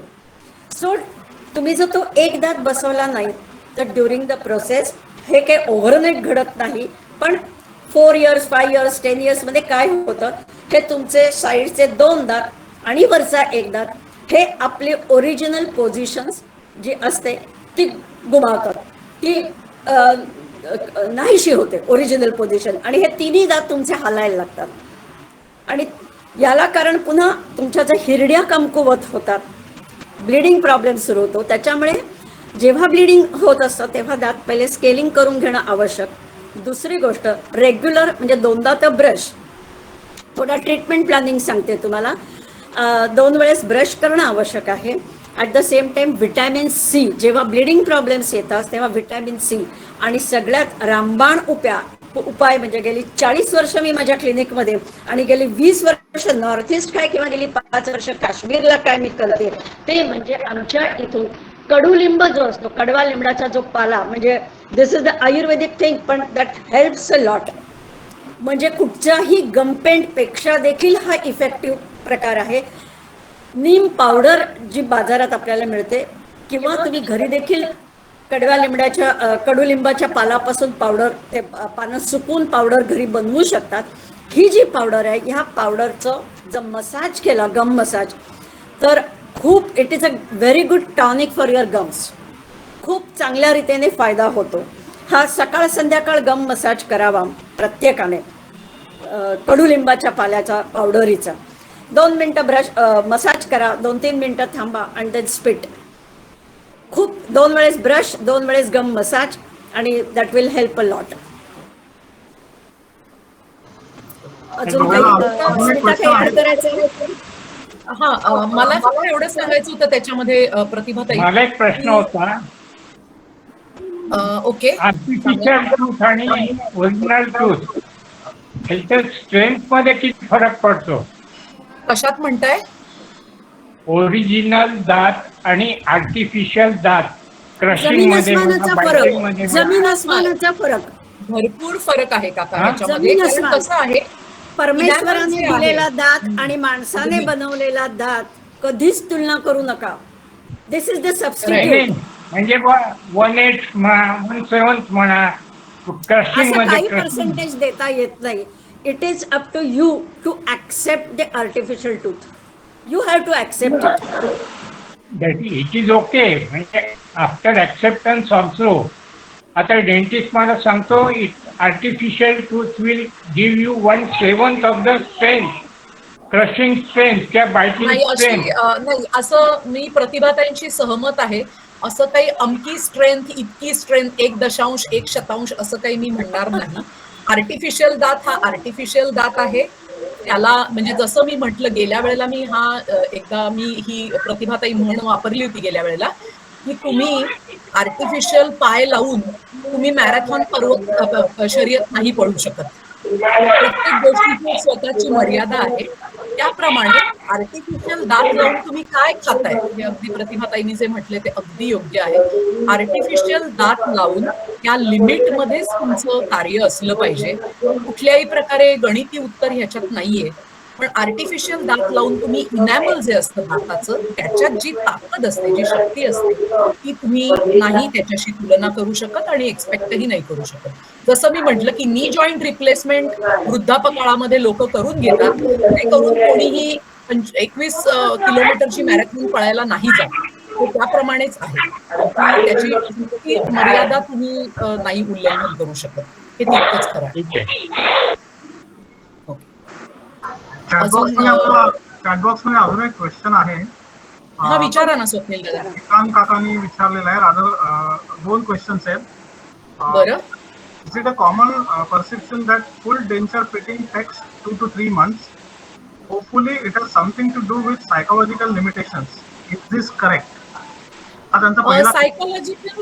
सायकोलॉजिकल असं नाही म्हणता येणार. मी असं म्हणेन की आपण नवीन जेव्हा गोष्ट स्मिताताई, मी सायकोलॉजिकल नाही म्हटलं, फिजिओलॉजिकल म्हटलं. नाही, फिजिओलॉजिकल नाही, मी तुम्हाला एक ह्याच्यामध्ये सांगते की दिस इज नॉट इव्हन काय म्हणूया सायकोलॉजिकल असं मी म्हणणार नाही. याच्यामध्ये मी असं म्हणेन की सायकल शिकतो की नाही आपण लहानपणी सगळेजण. गेल्या वेळेला सुद्धा मी हे उदाहरण दिलं होतं. डेंचर लावणं हे सायकल शिकणं आहे. याच्यामध्ये मानसिक नाही, आपल्या स्नायूंचा तोल सावरत, आपल्या सगळ्या शरीराचा तोल सावरत सायकल शिकणं हे जसं तुम्ही करता ना, त्याच पद्धतीने तुम्ही सायकल शिकता, तसंच डेंचर लावायला शिकता. याच्यामध्ये काही काही लोक विचारतात की मग खूप इंटेलिजंट लोक असतात त्यांना पटकन येतं का कवळी लावता, असं काही नाहीये. म्हणजे खूप इंटेलिजंट लोक सुद्धा काही लोक आयुष्यभर सायकल शिकत नाहीत, हेही मी सांगते. काही लोकांना पोहता आयुष्यभर येत नाही, काही लोकांना सायकल चालवता आयुष्यभर येत नाही. हा फक्त तुमच्या स्नायूंचा समतोल एकदा तुम्हाला साधता आला, ज्याला आपण इक्विलिब्रिएशन ऑफ फोर्सेस किंवा equilibration of all the muscle structures, चेहऱ्याचे आणि तोंडाचे स्नायू आणि खाली असलेली तुमची हाडं, ह्यांच्यात एकदा चांगला समन्वय निर्माण झाला की तुम्हाला कवळी लावता आली. त्याला काही लोकांना जास्त वेळ लागतो, काही लोकांना कमी वेळ लागतो. भालचंद्र काका, तुम्ही तुमचं शेअर करताय स्क्रीन चुकून. हा, तर त्यामुळे याला काही रूल नाही आणि प्रत्येकालाच 2-3 महिने लागतात असंही नाही. अगदी माझ्याकडे खेड्यापाड्यातनं आलेले पेशंट आहेत, म्हणजे ज्याला आपण अगदी अंगठा छाप म्हणू असे पेशंटही माझ्याकडे आहेत, जे आठवड्याभरामध्ये सांगतात की मॅडम सगळं ठीक आहे बरं का, मला आता व्यवस्थित मला बोलता बिलता यायला लागलं. आणि काही अगदी खूप शिकलेले पेशंट सुद्धा काही वेळेला स्ट्रगल करतात की नाही, मला अजून तोल सांभाळता येत नाहीये, हे करता येत नाहीये, ते करता येत नाहीये. पण ज्याला आपण फुल्ली फंक्शनल म्हणतो त्याला माझा एक स्टेप बाय स्टेप मी प्रोग्राम देते पेशंट्सना, की जसं मी नेहमी हेही उदाहरण देते की मूल जन्मल्या चालायला लागत नाही, तसं तुम्हाला कवळी दिल्या तुम्ही खाऊ शकत नाही. अशा पद्धतीने तुम्ही हळूहळू एकदा पहिल्यांदा कवळी घालायची प्रॅक्टिस करा, मग बोलण्याची प्रॅक्टिस करा, मग कवळी घालून पेय पदार्थ पिता येत आहेत का ते बघा, मग थोडं भात वगैरे असे सेमी सॉलिड पदार्थ खाण्याची प्रॅक्टिस करा. त्याच्यानंतर तुम्ही हळूहळू पोळी कुस्करून खाण्याची प्रॅक्टिस करा. असं जेव्हा तुम्ही थोडं कराल तेव्हा तुम्हाला हळूहळू तो तोल सांभाळून खाण्याची कला सुद्धा जमायला लागेल. So it is a process for time, but there is no fixed time, and it is variable with individual person. हे प्रत्येकाचा correct. It is from person to person, so there is no rule existing. असं काही नाहीये. श्रीकांत काका, part 2 तुम्ही विचारताय का मी बोलून टाकू? स्मिताताई, माझा प्रश्न थोडासा वेगळा होता. आपण त्याचा बहुतेक उत्तर दिलेलं आहे. एक छोटा उपप्रश्न राहिलाय. माझा प्रश्न असा होता की पूर्वापार पद्धतीप्रमाणे कवळी बसवण्याची पद्धत ही सगळ्यांना माहिती की 2-3 महिने लागतात.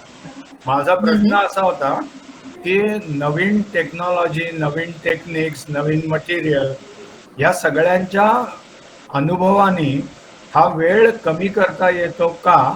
त्याचं कारण असं आहे माझं विचारायचं की जनरली आम्हाला असं सांगण्यात येतं की तुमची हिरडी थोडी टणक व्हायला पाहिजे, मग नंतरच कवळी बसवता येईल, म्हणून मी ते फिजिओलॉजिकल रिझन असं मला वाटलं. अच्छा, ओके. याचं एक उत्तर मगाशी पार्टली प्रतिभाताईंनी दिलेलं आहे, जेव्हा त्यांनी इमिजिएट डेंचर बद्दल त्या बोलल्या की हल्ली टेक्नॉलॉजी किंवा हे जे टेक्निक्स असतात, ही उपचार पद्धती आहे, ही इतकी थोडीशी पुढे गेलेली आहे की तुम्ही सगळे दात काढून या, आम्ही त्याच्या आधीच कवळी तयार करून ठेवतो, तुमची मापं वगैरे घेऊन. त्याच्यासाठी एक वेगळ्या प्रकारचं स्पेशलायझेशन पद्धत आहे. गेल्या वेळेला कोणीतरी मला असा एक प्रश्न विचारला होता की लॅबोरेटरी टेक्निशियन कवळी करू शकतो, मग तुम्ही वेगळं काय करता? तर आमचं स्किल आता ह्याच्यामध्ये आहे की बाबा, इम्प्रेशन जरी घेतलेलं असलं आधी दातांचं, दात तुम्ही काढून या, दात काढण्याच्या अगोदर आम्ही तुमची कवळी तयार ठेवू शकतो. असं इमिजिएट डेंचर, कम्प्लीट डेंचर सुद्धा रेडी करता येतं. पण ह्याच्यात कसं होतं श्रीकांत काका की इमिजिएट डेंचर दिलं, तुमच्या जखमा भरून आल्या, तुमची हाडं असे त्याला एक थोडा स्पीड ब्रेकरचा आकार यायला लागला की कवळीचा आकार बदलू नाही शकत. तुमच्या हाडांचा आकार जखमा भरल्यानंतर बदलला जातो. त्याच्यामुळे परत एकदा त्याचं रिफिटिंग, त्याच कवळीचं ज्याला आपण रिलाइनिंग किंवा रिबेसिंग म्हणतो, असं आपल्याला एकदा त्याचं रिफिटिंग करून घ्यायला लागतं. त्याच्यामुळे इमिजिएट डेंचर अगदी सहज शक्य आहे. तुम्ही दात काढा, 2-3 दिवशी आम्ही तुम्हाला दात देऊ शकतो, पण तुमच्या जखमा भरून आल्या की त्याचं रिफिटिंग पुन्हा एकदा करायला लागतं. आणि जरी तुमचे दात काढले असले तरी पूर्वी जसा 2-3 महिने वेळ लागायचा तसा हल्ली लागत नाही. पण लॅबोरेटरीला जेवढा प्रोसेसिंगला वेळ लागतो, म्हणजे आमच्याकडनं आम्ही माप घेतो, लॅबोरेटरीत पाठवतो, तो माणूस काम करून आम्हाला परत पाठवतो. या ज्या एक शास्त्रशुद्ध ज्याला पद्धती आहेत, प्रायमरी इम्प्रेशन, फायनल इम्प्रेशन, जॉ रिलेशन, सेटिंग ट्रायल आणि डेंचर इन्सर्शन, या 5 स्टेप्समध्ये निदान एक 2-3 दिवसाचा तरी लॅग असतो. त्याच्यामुळे अगदी 2-3 महिने लागत नाहीत करायला, पण 1 ते 3 आठवडे तरी कवळी पूर्ण व्यवस्थित शास्त्रशुद्ध पद्धतीने करायला लागतात. अशा ह्या 2 पद्धती याच्यामध्ये आहेत. आय होप मी तुमच्या प्रश्नाला उत्तर देऊ शकले. धन्यवाद. त्याच्या अजून एक त्याच्यामध्ये मी थोडंसं एक सांगते की बऱ्याच जणांना जे वाटतं की दात काढल्यानंतर इतके दिवस का थांबायचे, महिना 2 महिने 3 महिने. काही काही जेव्हा डायबेटिक पेशंट असतात त्याच्यात हिलिंगला वेळ लागतो, हिरड्या घट्ट भरून यायला, त्या हिरड्या श्रिंक होण्याकरता वेळ द्यावा लागतो. Normal healing time is 6 weeks, म्हणजे 6 आठवडे तरी हिलिंगसाठी थांबावंच लागतं. आणि मग पुन्हा हे जे रूज येण्याची प्रक्रिया आहे ही पर्सन टू पर्सन वेगळी असतेच. त्याच्यामुळे कधी 1.5 महिने 2 महिने 2.5 महिने 3 महिने देखील काही वेळेस थांबावं लागतं. कारण पेशंटची अपेक्षा अशी असते की आता कवळी दिली ना म्हणजे आता मला काही चिंता नाही. पण जर तुम्ही खूप ताबडतोब केली तर जसं आता स्मितानं सांगितलं की नाही, मग ते माप बदलतं, म्हणजे कवळी बदलत नाही, बदल कवळीत होत नाही पण हिरडीत बदलतात. हिरड्या जेव्हा जास्त श्रिंक होतात तेव्हा ती तुमची कवळी हलते म्हणा किंवा बोचायला लागते. आणि म्हणून ती का तर तुम्हाला त्या रिलाइनिंग करायचं किंवा पुन्हा रिपीट करावी लागते, कवळी पुन्हा नवीनच बनवावी लागते. तर हा जो हिलिंग टाइम आपल्याला द्यायची गरज असते तो आवर्जून द्यावा. तेवढा वेळ द्यायला पाहिजे दात काढल्यानंतर. कारण नाही म्हटलं तरी तुम्ही जेव्हा असे एवढे सगळे दात 8-10 दिवसाच्या पिरियडमध्ये काढता तेव्हा नाही म्हटलं तरी सूज वगैरे आलेली असते. पेशंट थोडासा मानसिक ट्रोमामध्ये पण असतो आणि मग त्या ह्याच्यामध्ये जेव्हा तुम्ही इम्प्रेशन्स वगैरे घेतात तेव्हा जास्त त्रासदायक होऊ शकतं.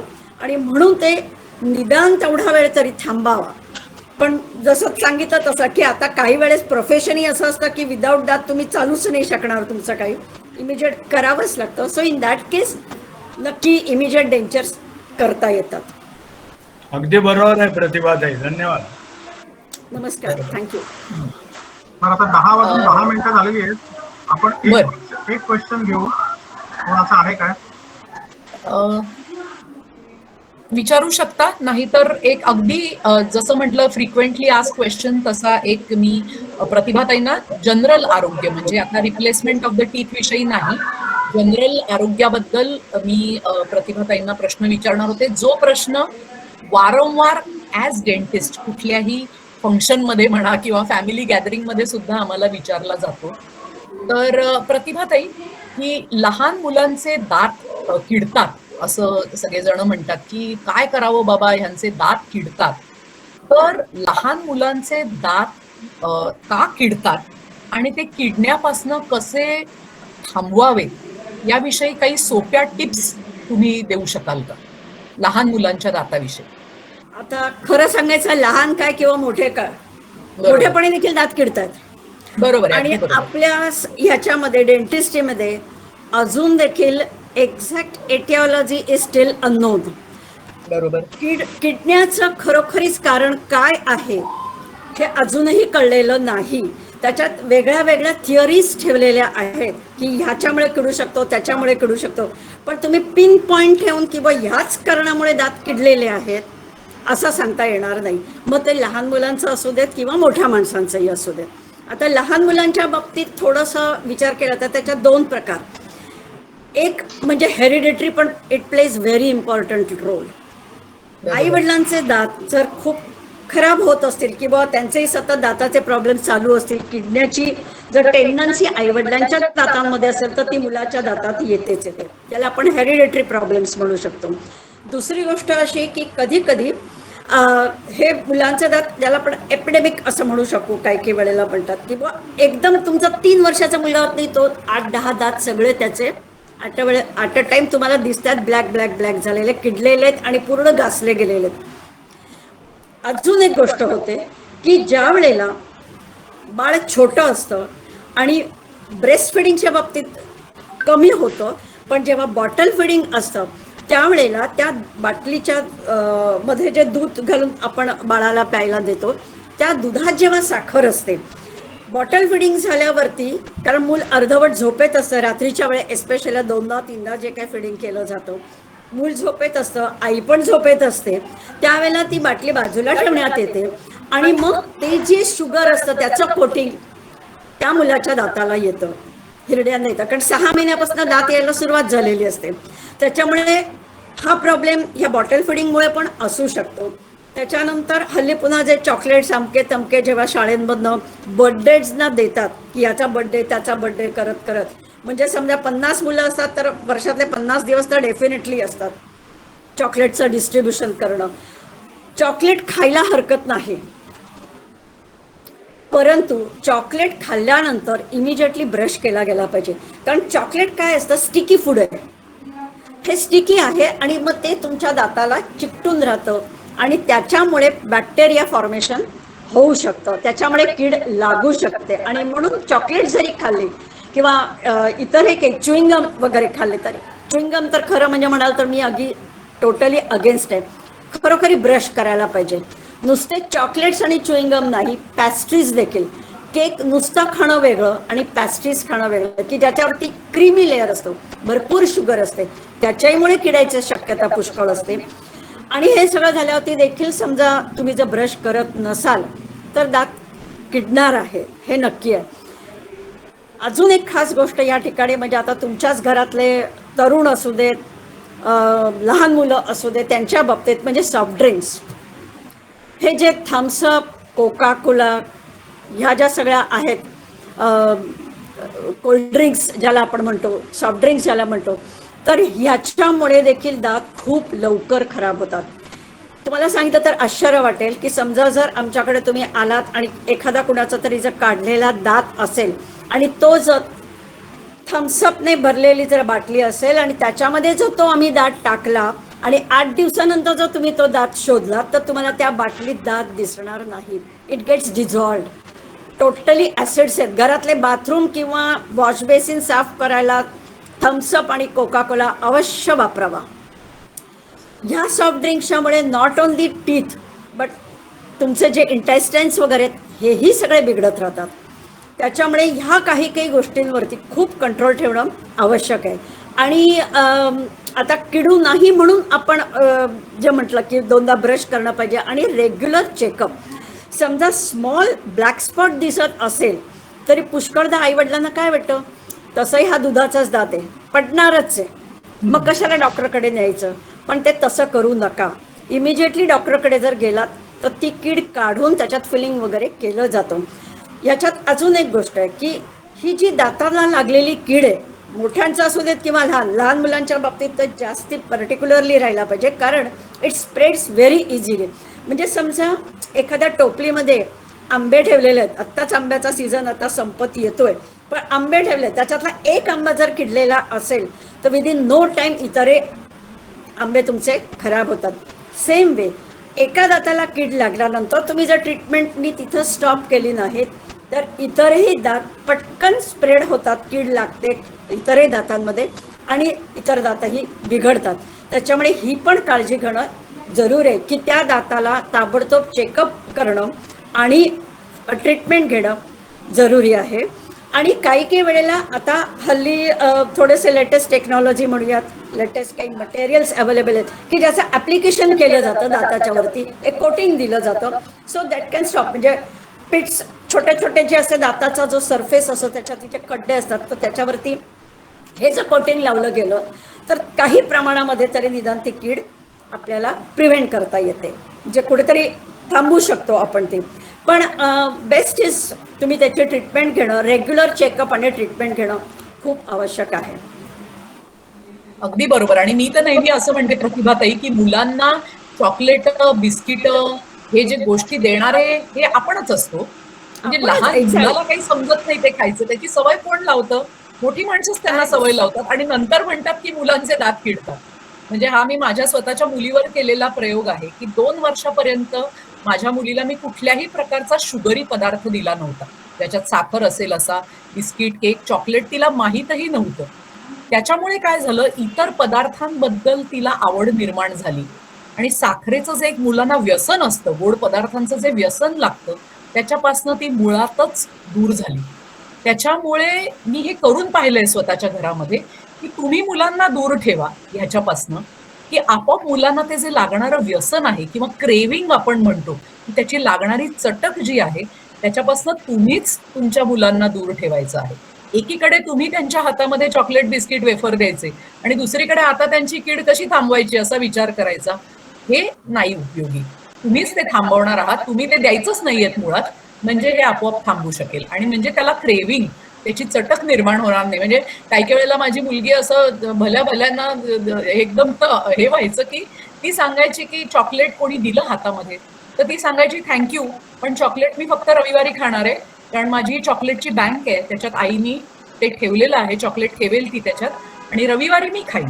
म्हणजे मी चॉकलेट बँकची पण एक कन्सेप्ट सतीश काकांना विशेषतः गेल्या वेळेला त्यांनी मला हे विचारलं होतं, की मी असं सांगते की कोणीही काही दिलं मुलांना तर त्यांना सांगायचं हे आपण बँकेत ठेवूया, रविवारी त्यांना पोटभर नाश्ता करायला द्या मुलांना सकाळी, आणि त्याच्यानंतर त्या चॉकलेटांचा त्यांच्यासमोर ढीग मांडा.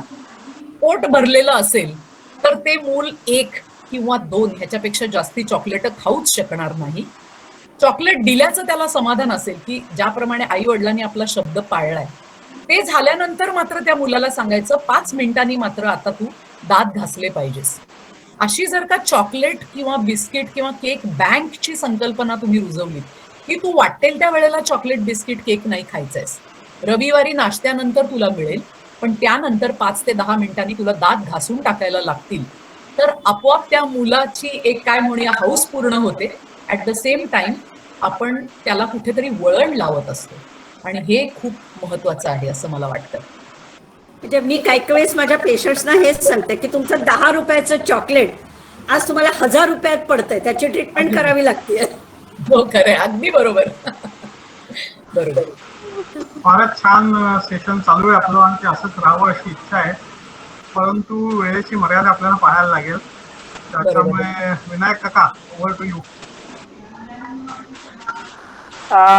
बरोबर आहे, म्हणजे कधी संपू नये असा सेशन असला तरी शेवटी काय वेळेचं भान आपल्याला ठेवायला लागतं. स्मिताताई आणि प्रतिभाताई, तुम्हाला खूप खूप मनापासून आणि आमच्या सर्वांतर्फे धन्यवाद. यात थोडी औपचारिकता आहे असं तुम्हाला वाटेल, पण म्हणजे तुम्ही तुमच्या क्षेत्रामध्ये डेंटिस्ट्रीमध्ये दोघी ख्यातनाम अशा डॉक्टर आहातच, पण मला असं वाटतं तुम्ही दोघी उत्तम प्रोफेसर पण होऊ शकता. थोडा मी प्रोफेसर आहे, मी ऑलरेडी प्रोफेसर आहे. मी इतक्या सहज सोप्या भाषेत इतकं छान समजावून सांगितलं की मला नाही वाटत की याच्यापैकी कोणालाही काही कळलं नाही असं कोणी तक्रार नाही करू शकणार. खरंच छान झालं, खूप छान झालं लेक्चर. आणि तुम्ही दोघीही आज असल्यामुळे आपला एफएक्यूचा जो विषय आहे ना तो फार छान झाला. एकंदर अनुभव असा आहे की लोक आपण प्रश्न विचारत नाहीत, आपल्या सगळ्यांचाच अनुभव आहे. संकोच वाटतो किंवा नक्की कसं विचारावं, पण त्याऐवजी तुम्ही जे एकमेकींना प्रश्न विचारून हा जो सेशन पुरा केला फार फार फार इंटरेस्टिंग झाला. खूप छान, खूप खूप धन्यवाद तुम्हाला दोघींना. स्मिताताई, तुम्ही इंग्लंडला असून सहभागी झालात.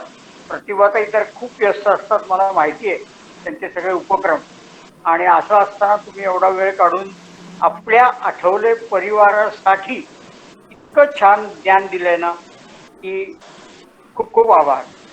मला एक सांगते की काही गोष्टी लक्षात ठेवायच्या आपल्या परिवाराने, ते म्हणजे behind your beautiful smile there is a dentist, keep it in mind.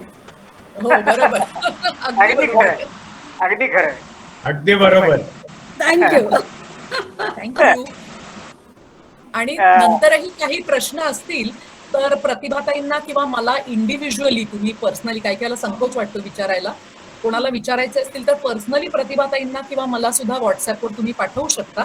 आम्ही त्याचं उत्तर द्यायचं, फोन करून विचारू शकता, काही हरकत नाही, विचारू शकता. आम्ही आता सुनीता दंडोबा तेव्हा तिला फोन नका करू. एक गोष्ट सजेस्ट करावीशी वाटते की आपण आता हे जे ट्रीटमेंट किंवा याच्याबद्दल जे सांगत होता, तर यातले जे काही निवडक काही ज्या गोष्टी असतील की जसं डेंटल केअर असेल किंवा डेंटल रिपेअरिंग असेल, या गोष्टी जर तुम्ही एक थोडक्यामध्ये आपल्या सुसंवादला जर पाठवल्या तर हे परमनंट. आता हे लेक्चरचं कसं होतं की आज लेक्चर ऐकलं, उद्या कदाचित मला आठवणारही नाही. म्हणजे एक उदाहरण म्हणून सांगतो, पण ते जर पूर्णपणे तुमच्या डेंटिस्ट्रीचं हे नाही, पण एक ठराविक काही घ्यायच्या काळज्या असतील किंवा जसं तुम्ही आता लहान मुलांच्या बाबतीत सांगितलं त्याप्रमाणे या गोष्टी जर का तुम्ही लिखित स्वरूपामध्ये एक छोट्यासा पानभर 2 पानाच्या याच्यामध्ये जर त्या संवादासाठी पाठवल्या तर ते गोष्टी आपण एक भाग 2 भाग 3 असं करत आपण आपले सुसंवाद जे त्रैमासिक निघत राहणार आहे त्याच्यात आपण ते देत गेलो तर हे लोकांवरती हॅमर होत राहणार आहे. आणि जी गोष्ट आज तुम्हाला या लेक्चर मधनं हे अचीव्ह करायची ती त्याच्यामधनं सुद्धा आपल्याला अचीव्ह करता येऊ शकेल असं मला वाटतं. धन्यवाद. अगदी नक्कीच. खूप छान आम्ही एक काम लेक्चर. करू सतीश काका, की मी, प्रतिभाताई आणि श्रीरंग आम्ही तिघेही मिळून आलटून पालटून ह्या ज्या टिप्स आहेत, एक एक विषय विभागून घेऊ आणि आलटून पालटून आम्ही ह्या टिप्स सुसंवादसाठी नक्की पाठवू. खूप छान होईल, खूप छान होईल. नाही, खूप छान सूचना आहे. नक्कीच छान आहे. म्हणजे आपण दर 3 महिन्यांनी आपण हा अंक काढतोय ही मासिक, आणि अशी जर एक लेखमाला तुमच्या तिघांकडनं आली, तुम्ही जसं म्हणालात तसं विषय वाटून घेऊ आणि एका विषयावर लिहित जाऊ, तर लोकांना नक्की वाचताना खूप आवडेल. प्रश्न नाही. नक्कीच. कोणाला काही बोलायचं आहे अजून? स्मिता, ते तुम्हाला? नाही, आपण, मला वाटतं आता लोकांनाच खूप उशीर झालाय, त्याच्यामुळे आता आपण आवर्त घेऊया. ठीक आहे. आपण conclude करूया. माझ्याकडे संध्याकाळचे 6च वाजलेत, तुम्हा लोकांना उशीर झालाय. 10:30 वाजलेत. बरेच सिनियर सिटीजन आहेत, झोपायची वेळ झाली आहे. तर आपण थांबूया. Good night. चालेल. Good night. खूप धन्यवाद. खूप खूप धन्यवाद. धन्यवाद. हो, थँक्यू. सर्वांना थँक्यू स्मिता. अच्छा, thank you Thank you Pratibhatai. very bye. Bye.